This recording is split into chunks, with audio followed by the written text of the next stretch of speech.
Hi, I'm Lou Green, Head of Sustainability at Newshard, and I'm going to talk about my story with Wild Rose Beauty Balm.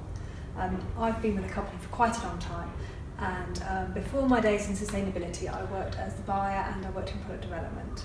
Now back in the days in Battersea, this is going back, so this is Christmas 2003. A friend of mine who was quite disparaging about organic and natural cosmetics and products decided to buy me for Christmas a proper beauty product. So at that time all the rage was the Eve Lom cleanser, and I opened this thing, I was like, thank you so much, and I looked at the ingredients and I thought, there is no way I'm putting that on my skin. And so I was sort of determined, I was thinking, we can make something like this that's a million times better and make it properly and make it organically. And so that was the seed when I was working in the MPD team.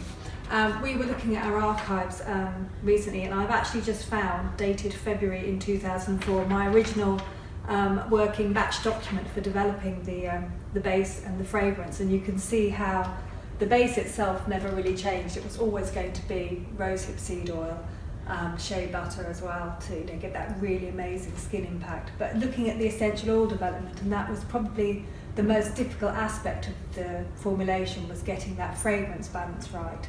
I knew which oils I wanted to go in there for effect, but actually just getting it to smell right as well was a bit of a challenge. I think the final aspect, it all slotted into place when we put the rosemary in, which seemed an odd thing to put in because it's very medicinal, but it gave it that sort of that edge that was just so cleansing and so beautiful. And it's amazing to think that this is what I was doing in 2004. And then all these years later, it's still a hero and people still love it. And I've been using it all of that time. We use it, it's our everything pot at home. So my husband uses it when he's shaved his beard off every time. Randomly when it happens, he always gets beard burn, so he uses it to soothe his skin. I use it on my children. Any bits I use it on my toddler's head. He gets quite a little scurfy head, so he gets a slathering of Wild Rose Balm on his head and then sort of a soft brushing. We use on any bits of dry skin, tips of hair. I think it's probably greased a squeaky door hinge even. It's just we use it for absolutely everything. And also we all found in the archive, which you might like to see, this was the first catalogue where it appeared. And this is quite a special catalogue actually. This is the 2005 catalogue. And what's lovely about this, this is we can probably scan this for you.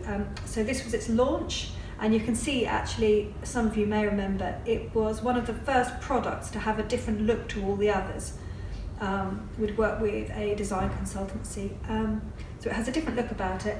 And I was reading Romy's introduction, and this was written as the last piece to be written in Battersea before we moved to Dorset. And you can see that actually it's the first time on a catalogue that we had our Dorset address on. So it's a little bit of history, and it was nice that Wild Rose was sort of the last big product launch in Battersea before we began our new life in Dorset. So that's a sort of random ride through a bit of the history of Wild Rose Beauty Balm, and I'm just delighted to know that after 1 or 2 years, it's still such a favourite, and that actually along the journey it's gained so many new fans, and I'm delighted to see that such a no-nonsense, all-purpose product has just won over so many fans.